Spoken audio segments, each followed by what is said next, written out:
नमस्कार, प्रभा साक्षी देख रहे हैं आप। आपके साथ मैं हूं अंकित सिंह। देश में जातिगत जनगणना को लेकर राजनीतिक बहस छिड़ी हुई है। विपक्षी दलों की ओर से जातिगत जनगणना कराने की मांग लगातार की जा रही है। दावा किया जा रहा है कि जिसकी जितनी आबादी उतना ही हक मिलना चाहिए। बिहार में जातिगत जनगणना कराया भी जा चुका है। इसकी रिपोर्ट भी सोमवार को जारी कर दी गई। जातिगत जनगणना को लेकर भाजपा विपक्षी दलों के निशाने पर है। विपक्षी दल इसे जबरदस्त मुद्दा बनाने की कोशिश कर रहे हैं, खास करके लोकसभा चुनाव को देखते हुए, क्योंकि लोकसभा चुनाव में बस 5 से 6 महीने का वक्त ही बचा हुआ है। इस साल के आखिर में 5 राज्यों में विधानसभा के चुनाव होने हैं। राजस्थान, छत्तीसगढ़ और मध्य प्रदेश कांग्रेस के लिए बेहद ही महत्वपूर्ण है और ऐसे में राजस्थान और छत्तीसगढ़ में कांग्रेस ने बड़ा दांव लगा दिया है।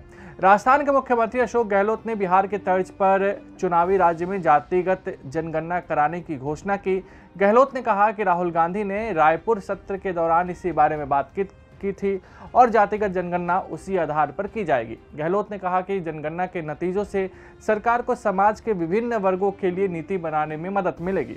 उन्होंने कहा कि कांग्रेस नेता राहुल गांधी ने कांग्रेस के रायपुर अधिवेशन में जातिगत जनगणना की व्यवस्था बनाई थी और उसी के आधार पर हम राज्य में ये काम शुरू करेंगे। अच्छी मीटिंग चली रंधावा साहब की अध्यक्षता के अंदर और विस्तार से चर्चा की। अभी अध्यक्ष जी आपको ब्रीफ करेंगे। मुख्य फैसला बहुत इम्पोर्टेंट किया गया है कि जो राहुल गांधी जी ने कहा था और रायपुर के अधिवेशन के अंदर, कांग्रेस अधिवेशन के अंदर जातिगत जनगणना की प्रस्ताव पास हुआ था, वो हमारे अहम बात है कि हमारे महाधिवेशन कांग्रेस का, अखिल भारतीय कांग्रेस कमेटी महाधिवेशन, उसके अंदर जो प्रस्ताव पास हुआ उसके आधार पर हमने तय किया है राजस्थान सरकार भी बिहार की तरह जातिगत जनगणना करवाएगी और उसके बाद में राहुल गांधी जी बार बार कह रहे हैं जितनी जिसकी जो जनसंख्या है उसकी भागीदारी उतनी होनी चाहिए। इस कंसेप्ट को आगे बढ़ाएंगे। इसलिए हमने तय किया है कि राजस्थान सरकार जो है उस मैंडेट को सामने रख करके, कांग्रेस मैंडेट को, आज हम सब ने सर्वसम्मति से बात करी है कि राजस्थान सरकार इस अभियान को घोषित करे। हमारी जो मंशा है पार्टी की वो सामने लाएं। तो मैं आपको कहना चाहूँगा, हमने फैसला कर लिया है कि सरकार इसका आदेश जारी करेगी कि जनसंख्या जाति वाइज बिहार के पैटर्न पर भी, क्योंकि इसमें संविधान की कई बात आती है, सुप्रीम कोर्ट तक भी इसमें अपने कमेंट दे चुके हैं, उन सब बातों का ख्याल रखते हुए हम जनगणना जाति वाइज करवाना शुरू करेंगे। और सबसे बड़ी बात है कि ये जनगणना होना इसलिए आवश्यक है जिससे सरकार ने अपनी योजना बनाते वक्त में ध्यान रख सके। सोशल सिक्योरिटी की बात करते बार बार, वो तभी लागू हो सकती है तो मालूम पड़े कि जाति वाइज क्या स्थिति है, क्या उनके लिए योजना बन सकती है। क्योंकि देश के अंदर विभिन्न जाति है, विभिन्न धर्म के लोग रहते हैं, जातियाँ अलग अलग काम करती है।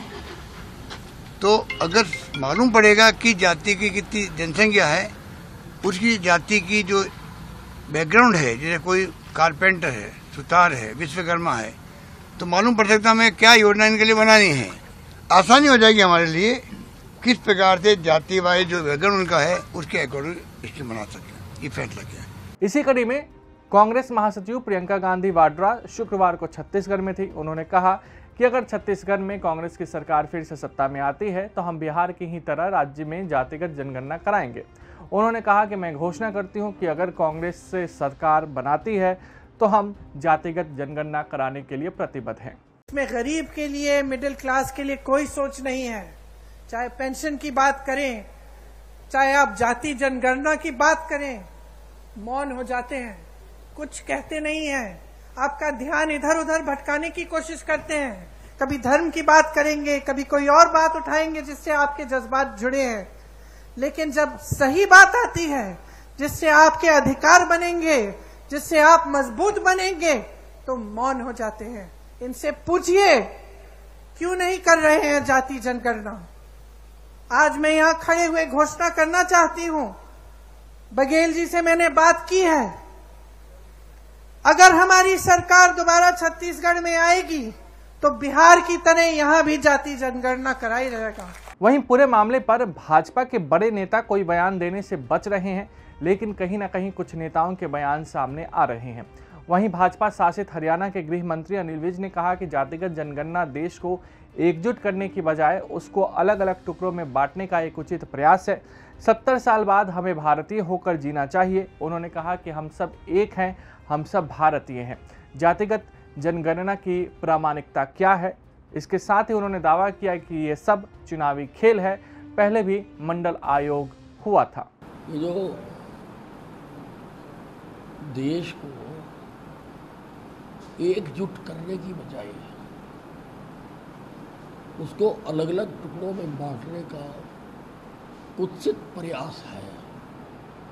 70 साल के बाद हम भारतीय होकर जीने चाहिए कि हम सब एक हैं, हम सब भारतीय हैं। और ये जो जातिगत सेंसस करवा रहे हैं, इसकी प्रामाणिकता क्या है? इसका मतलब तो ये हो गया कि सरकार के हाथ में रजिस्टर आ गया, जिसको चाहे वो जिस जाति में डाल दे, कोई प्रामाणिकता नहीं है।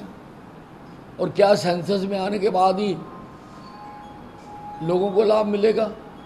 सैकड़ों लोग कह रहे हैं कि हमें आज तक आगे देखा नहीं गया। तो ये सारा चुनावी खेल है।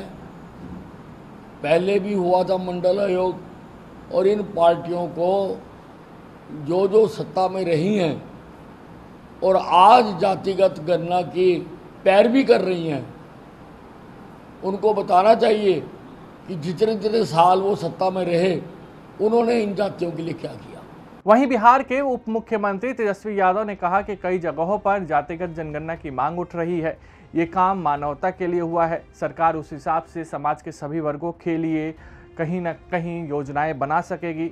हम पहले भी मांग कर चुके हैं और अब भी कर रहे हैं कि इसे पूरे देश में किया जाना चाहिए। तो बिहार मॉडल की तरह तारीफ हो रही है। बिहार हाँ नहीं, तो हर जगह होना ही चाहिए। पूरे देश में जो है मांग जो है उठ रही है। कई राज्य जो है अब जो है चुनावों में भी बोला गया है कि हर जगह जो है कास्ट सेंसस जो है राज्य सरकार जो है कराएगी। लेकिन असल में ये तो काम जो है मानवता के लिए हुआ है ना, और सही साइंटिफिक डेटा जो है वो सरकार के पास होने चाहिए ताकि वो उस हिसाब से योजनाएं बनाए। और अब तो हम लोग तो कई बार मांग कर चुके हैं। जो लोग आपत्ति जो लोग दर्ज करते हैं, उन लोगों को कम से कम प्रधानमंत्री से बोल करके देश भर में जाति जनगणना करवानी चाहिए। यहाँ तो सेंसस भी नहीं हो रहा, तो आपको पता होगा ना कि आपकी आबादी जो है देश की वो कौन सी स्थिति में है, कौन सी आबादी है, कैसी स्थिति में है, क्या कर रही है। तो ये सारा पता होना चाहिए। उसी हिसाब से तो सरकारें जो हैं वो काम करेंगी। तो प्रियंका जी ने जो बोला है उसका हम लोग स्वागत करते हैं। अगर आप भी लेना चाहते हैं देश दुनिया की तमाम जानकारी, तो आज ही सब्सक्राइब करें हमारे चैनल को। साथ ही नीचे दिए बेल आइकन को जरूर दबाएं ताकि हर अपडेट आप तक पहुंच सके।